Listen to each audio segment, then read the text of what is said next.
Halo teman-teman, kembali dengan saya Januari Sihotang. Video kali ini saya tujukan khusus kepada teman-teman mahasiswa yang merasa bahwa jurusannya saat ini adalah jurusan yang tidak tepat, atau dengan bahasa sederhananya adalah Anda merasa salah jurusan. Video ini juga sangat penting bagi adik-adik SMA yang sedang mempersiapkan diri untuk kuliah. Video ini bisa Anda jadikan sebagai salah satu tolak ukur bagaimana supaya Anda tidak salah jurusan nantinya ketika akan masuk di perkuliahan. Oke? Nah, kenapa video ini harus saya buat teman-teman? Karena memang permasalahan mahasiswa salah jurusan itu adalah permasalahan yang sangat-sangat sering terjadi di mahasiswa kita. Apalagi menurut penelitian daripada Indonesian Center for Career Network bahwa 76% mahasiswa Indonesia itu merasa salah jurusan. Bahkan yang paling parah lagi, 92% anak SMA yang sedang mempersiapkan diri untuk masuk di perguruan tinggi itu tidak tahu jurusan apa yang akan dia pilih. Makanya kemudian sangat masuk akal jika penelitian ini membuktikan 76% mahasiswa Indonesia salah jurusan. Nah, di dalam video ini saya akan mencoba membagi 3 pembahasan.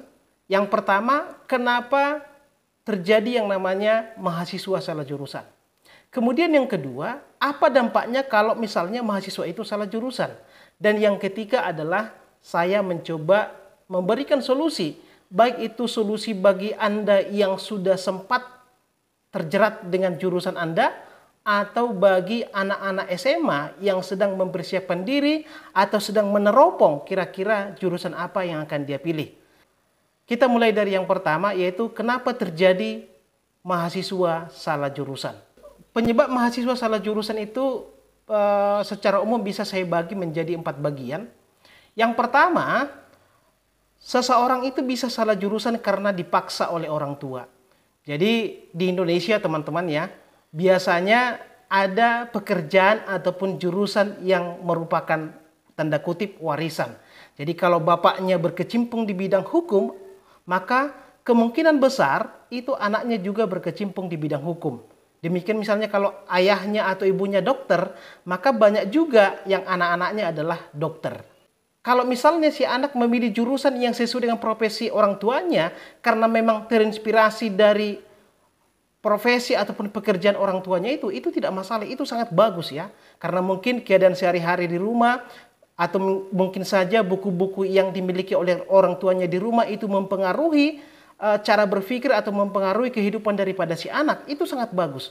Tapi sangat banyak di antara mahasiswa itu yang terpaksa harus memilih jurusannya karena memang dipaksa oleh orang tua.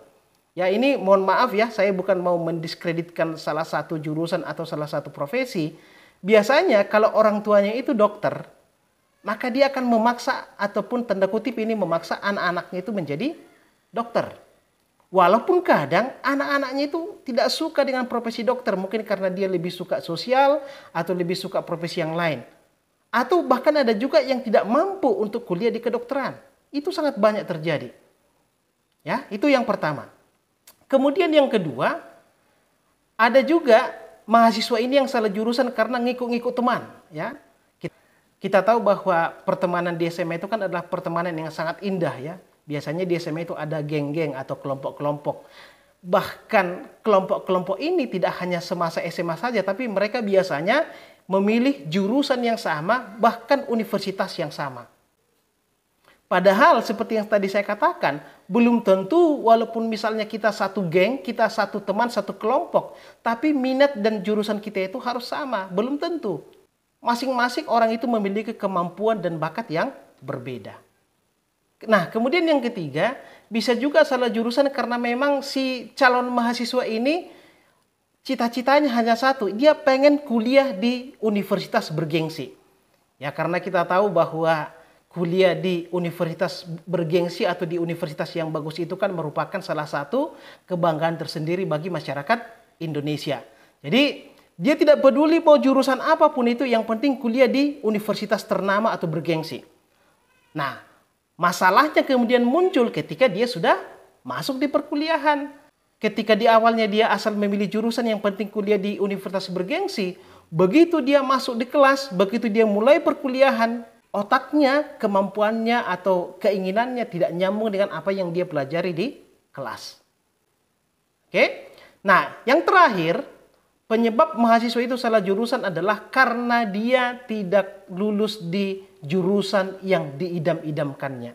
Jadi misalnya kan di dalam proses seleksi penerimaan mahasiswa baru PTN itu, biasanya kita diberikan tawaran 2 atau 3 pilihan jurusan atau pilihan program studi. Nah, rata-rata para calon mahasiswa ini kan membuat pilihan pertama dan kedua itu adalah sesuai dengan keinginannya. Dan kemudian yang pilihan ketiga adalah sebagai jurusan atau program studi penjaga gawang. Kalau dikatakan penjaga gawang, ya yang penting masuk aja lah. Yang penting kalau dulu itu, yang penting ada namanya di koran. Yang penting ada namanya tercantum di panitia penerimaan mahasiswa baru dan bisa diposting di media sosial. Itu sangat banyak. Makanya biasanya orang-orang seperti ini untuk pilihan pertama dan kedua itu diupayakannya jurusan yang favorit dan di universitas yang bergengsi. Sedangkan pilihan ketiga itu biasanya di jurusan yang tidak terlalu favorit dan di universitas yang tidak terlalu bergengsi. Masalahnya sama seperti poin ketiga tadi, ketika dia sudah masuk di jurusan itu, dia tidak nyambung atau tidak suka dengan pilihannya itu. Itulah teman-teman 4 penyebab terjadinya mahasiswa salah jurusan. Lalu kita kemudian masuk ke bagian yang kedua, apa dampaknya kalau mahasiswa itu salah jurusan? Nah, dalam kehidupan sehari-hari kan kita sering mendengar semacam adagium ataupun pepatah bahwa cintailah apa yang kamu kerjakan dan kerjakanlah apa yang kamu cintai. Ketika kita menyukai sesuatu, termasuk salah satunya adalah perkuliahan ataupun jurusan, maka semangat kita itu akan berlebih untuk mengerjakan suatu pekerjaan ataupun perkuliahan itu. Tetapi ketika kita tidak mencintainya, maka 1000 macam alasan kita akan muncul untuk tidak melakukan itu. Makanya ketika ada mahasiswa salah jurusan, maka akan muncullah yang namanya kuliah setengah hati. Antara iya dan tidak dan segala macam. Itu yang pertama. Kemudian yang kedua, ini lebih parah lagi akibatnya. Mahasiswa itu tertekan dan sampai stres ketika mengikuti perkuliahan. Di satu sisi dia merasa terbebani kepada orang tua, ya, tidak enak juga kalau misalnya dia sudah dibayari, dikuliahkan, tidak mengikuti perkuliahan tersebut. Tetapi di sisi lain dia harus mengikuti sebuah perkuliahan yang tidak sesuai dengan keinginannya. Ini menjadi dilema bagi mahasiswa yang salah jurusan, dan ketika itu terjadi dalam waktu yang lama, dia itu bisa menjadi tertekan bahkan sampai stres. Lalu pertanyaannya, bagaimana solusi untuk menyelesaikan ini? Nah, solusinya ini kan sebenarnya ada 2 ya. Kalau solusi yang pertama Anda pindah jurusan, dan solusi yang kedua adalah Anda bertahan di jurusan itu. Cuma kemudian yang menarik untuk dibahas adalah bagaimana caranya untuk mensiasati ini. Nah, bagi saya, kalau misalnya Anda sudah berada di semester 5 atau di tahun ketiga, saran saya Anda lanjutkan saja program studi ataupun jurusan Anda itu. Tetapi kalau Anda masih di tahun kedua atau di semester 3, ada baiknya kemudian Anda berpikir ulang. Apakah Anda akan lanjut atau misalnya Anda akan pindah dari jurusan yang Anda ikuti sekarang. Nah, kalau misalnya solusi ini dielaborasi lebih lanjut, ada 5 saran saya kepada teman-teman yang salah jurusan. Yang pertama, ketika Anda memutuskan akan pindah jurusan atau mengambil jurusan yang baru, pertimbangkan apakah memang jurusan yang Anda pilih itu adalah jurusan yang benar-benar sesuai dengan keinginan Anda. Jangan-jangan misalnya kalau Anda sudah pilih jurusan yang baru, Anda mengalami hal yang sama lagi. Anda merasa bosan, tidak suka, dan segala macam. Kemudian yang kedua, kalau Anda harus pindah jurusan, tolong pastikan bahwa ketika Anda sudah mengikuti atau memilih jurusan yang baru, Anda sudah memiliki gambaran kira-kira ketika saya sudah tamat dari jurusan ini, saya mau menjadi apa. Misalnya, kalau Anda memilih jurusan ilmu hukum, coba terawang, kalau Anda selesaikan ini, apakah Anda sudah tanda kutip pasti memiliki profesi yang sesuai dengan ini. Kalau misalnya Anda belum memiliki itu, saya sarankan jangan pindah dari jurusan yang sekarang. Kemudian yang ketiga, Jadi sebelum Anda memutuskan untuk pindah jurusan, elaborasi lagi jurusan yang Anda ikuti sekarang. Jangan-jangan misalnya Anda tidak suka dengan jurusan itu karena Anda belum memiliki pemahaman yang dalam, memiliki pemahaman yang luas tentang jurusan Anda saat ini. Nah, untuk mencari ini biasanya diskusilah dengan senior-senior Anda. Cari di Google misalnya alumni-alumni dari jurusan Anda itu pekerjaannya apa saja, sudah sukses dan segala macam. Mungkin ketika Anda melihat alumni-alumni yang sudah sukses dari jurusan Anda sekarang, itu akan memotivasi Anda bahwa ternyata walaupun saya tidak suka dengan jurusan ini, saya bisa sukses seperti mereka. Ya.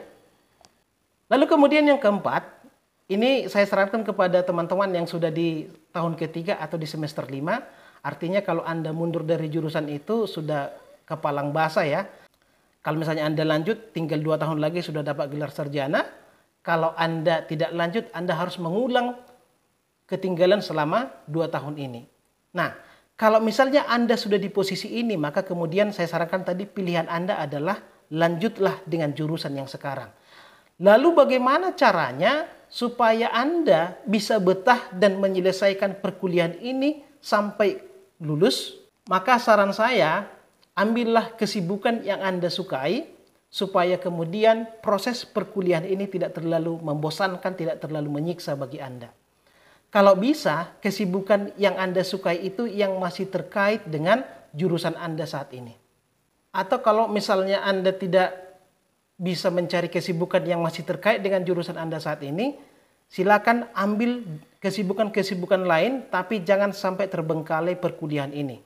Yang penting adalah bahwa kuliah itu adalah salah satu cara Anda untuk menambah ilmu pengetahuan, itu pasti. Tetapi yang paling utama adalah kuliah itu merupakan wadah bagi Anda untuk memperluas wawasan, memperluas relasi, membentuk karakter, dan itu semua akan membuat Anda bisa lebih siap untuk bersaing di dunia kerja. Oke, saya rasa demikian video kali ini. Semoga bermanfaat. Terima kasih.